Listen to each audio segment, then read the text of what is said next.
So ito na ang panglimang update natin guys sa aking tanim na upo guys no. Ayan, so mataas na ang akyat niya at umaabot na siya sa alambre. Ayan, so ito na ang pinakadulo niya. At marami na din itong, ayan, so marami na to siyang mga sanga. Ayan.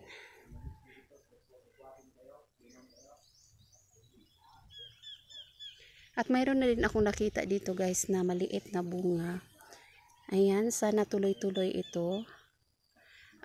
Siguro sa pang-anim natin na update ay talagang marami na to siyang bunga. Ayan, so halos lahat na puno ay umaabot na siya sa taas.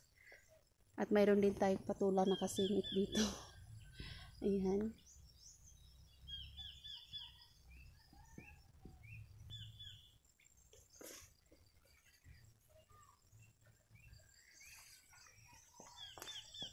Halos lahat na puno mayroon na siyang maraming sanga. Ayan.